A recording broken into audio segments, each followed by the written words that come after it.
Welcome BHMS buddies. Today the new medicine is Ruta graveolens. Let us discuss the drug picture. First of all, we will see the description. Ruta full name is Ruta graveolens. Common name है रूटा का रुई. Family है इसका रूटासी. Plant kingdom से ये belong करता है. इसका सोर्स है प्लांट और इसके प्रूवर हैं सर हैनेमैन. ड्रग पिक्चर में सबसे पहले हम लोग इंट्रोडक्शन देखेंगे रूटा का. Ruta is one of the prime medicine for injuries caused by mechanical devices. अगर किसी को कोई मैकेनिकल किसी भी चीज़ से खरोच लगता है, चोट लगता है, जिससे इंजरी होता है, खून निकलता है, उस केस में रूटा प्राइम मेडिसिन के रूप में दिया जाता है.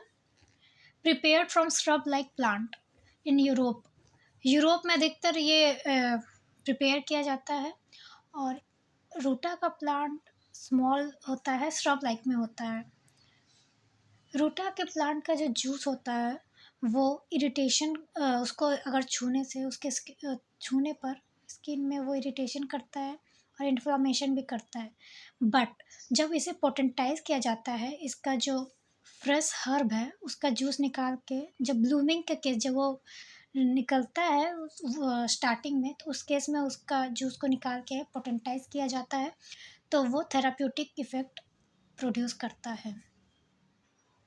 नेक्स्ट हम देखेंगे क्लिनिकल्स.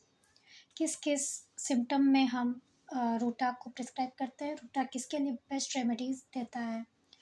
पहला एम्बाइलोपिया, जिसका आई साइट डिक्रीज़ होता है, जिसको ठीक से दिखाई नहीं देता है, आई साइट जिसका डिक्रीज़ हो जाता है, उसको हम रूटा प्रिस्क्राइब करते हैं. फिर बोन डिजीज़ में, ब्रूइसेस में, किसी जगह चोट लगने से जब कैपिलरी टूट जाता है, वहाँ जैसे छिल जाने पर, तो उस केस में हम रूटा देते हैं. चेस्ट अफेक्शन में, चेस्ट एरिया में टेंडरनेस लगता है, उस केस में हम रूटा देते हैं. कॉन्स्टिपेशन में, एन्यूरेसिस में, इनवॉलेंट्री यूरिन जब रिलीज़ होने लगता है, उस केस में. आई अफेक्शन में, आँखों के प्रॉब्लम में. फेशियल पैरालिसिस में, फेस का कुछ पोर्शन जब पैरालाइज कर जाए, जैसे कि हमने एनाटॉमी में पढ़ा है बेल्स पाल्सी, तो वैसे केस में जो फेशियल पैरालिसिस होता है किसी रीजन में फेस में, तो उस केस में भी रूटा रेमेडी बहुत अच्छा रेमेडी देता है. फिर फ्रैक्चर के केस में, फ्रैक्चर के लिए एक बहुत अच्छा मेडिसिन बताया गया है मैटेरिया मेडिका में, जिसके बारे में मैंने पिछले वीडियो में डिस्कस किया है. कौन सा मेडिसिन है जो फ्रैक्चर में बहुत इम्पॉर्टेंट, बहुत अच्छा रेमेडी देता है, आप ज़रूर बताएं कमेंट में. नेक्स्ट है हेमोरेज में. फिर प्रोलैप्स ऑफ यूट्रस का जब बल्जिंग आउट होने लगता है, मतलब कि उसका साइज़ बढ़ जाता है, वो बल्जिंग आउट होता है ना, तो उस केस में रूटा दिया जाता है. फिर नेक्स्ट है रूमेटिज़म में, रूमेटिक रूमेटिक अर्थराइटिस ये सब होता है. और फिर नेक्स्ट है सियाटिका. सियाटिका एक प्रॉब्लम है जिसमें सियाटिक नर्व जो हमने एनाटॉमी में पढ़ा है, सियाटिक नर्व में डैमेज होता है, तो उस केस में सियाटिका देखने को मिलता है, उस केस में भी हम रूटा प्रिस्क्राइब करते हैं. नेक्स्ट है स्फीयर्स ऑफ एक्शन. किस किस एरिया में, किस किस पार्ट में ये अपना एक्शन प्रोड्यूस करता है रूटा. तो है बोन्स में, फ्रैक्चर जैसे हमने देखा, तो बोन्स में भी पेरियोस्टियम बोन का पार्ट है. फिर जॉइंट्स में, आइज़ में, यूरिनरी ब्लैडर में, यूट्रस में और स्किन में इसका एक्शन देखने को मिलता है. नेक्स्ट है पैथोजेनेसिस, ये वर्क कैसे करता है. तो बोन्स में इसका एक्शन है, तो वो रिमेटिक नेचर का प्रोड्यूस करता है सिम्टम. फिर पेरियोस्टाइटिस, जहाँ टिस लगता है उसका मतलब होता है इन्फ्लामेशन, तो पेरियोस्टियम का इन्फ्लामेशन में ये पैथोजेनेसिस क्रिएट करता है. नेक्स्ट है आई में, तो एरर ऑफ जैकोमोडेशन एंड विज़न, जो ये सब एरर होता है विज़न में, वहाँ पर ये अपना एक्शन पैथोजेनेसिस करता है. पैथोजेनेसिस मतलब कि वो कैसे वर्क करता है. तो होम्योपैथी में ऐसा है कि जो डिजीज़ प्रोड्यूसिंग सिम्टम है वो डिजीज़ क्योरिंग सिम्टम भी होता है, तो जो प्रोड्यूस करता है वही वो ठीक भी करता है. फिर नेक्स्ट है prolapse of rectum and urinary bladder, जो बल्जिंग आउट होता है, रेक्टम का और यूरिनरी ट्रबल होता है। फिर नेक्स्ट है मेटोरेजिया एंड मिसकैरेज। नेक्स्ट हम देखेंगे कॉन्स्टिट्यूशन, पेशेंट का अपीयरेंस कैसा है।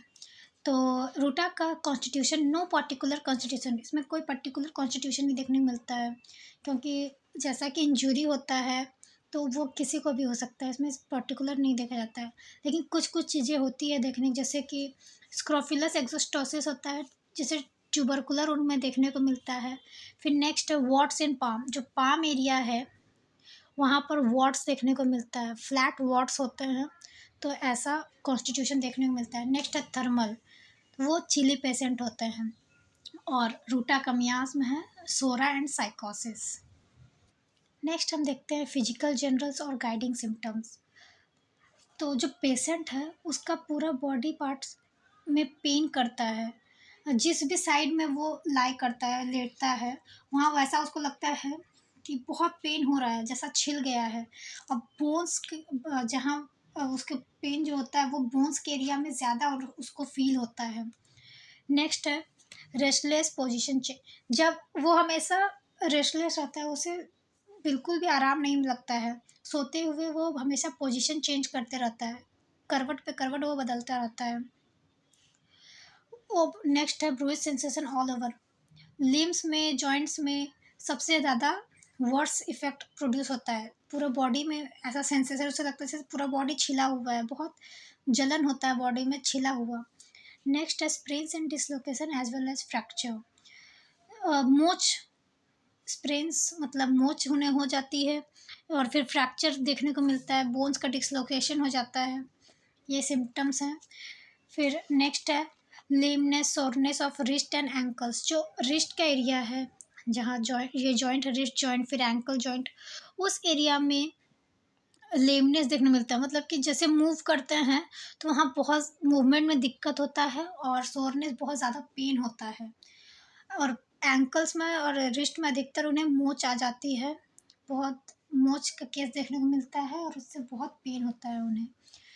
फिर नेक्स्ट है ब्लो ओवर आइज़, उन्हें जो आँख के सामने धुंधलापन दिखने लगता है।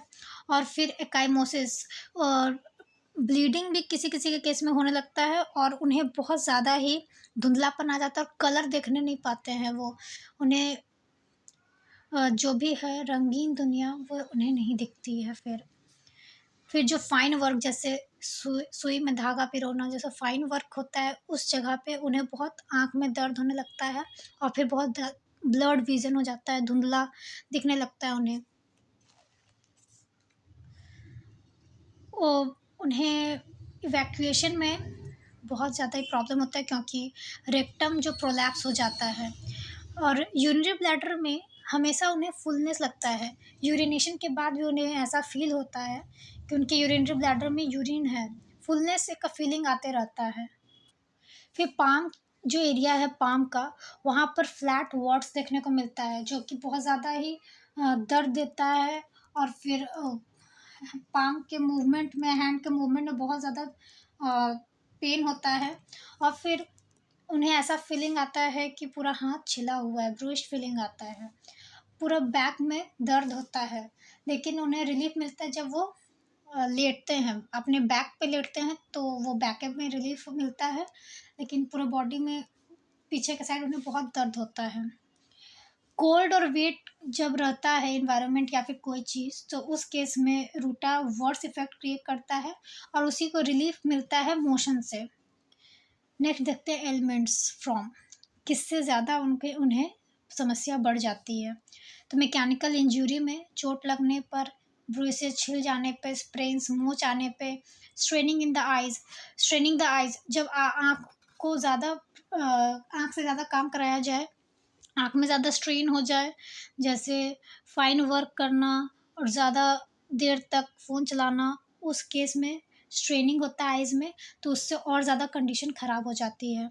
नेक्स्ट हम देखते हैं जनरल मोडालिटीज़, एग्रावेशन, क्या चीज़ से ज़्यादा केस बढ़ जाता है और ख़राब लगने लगता है।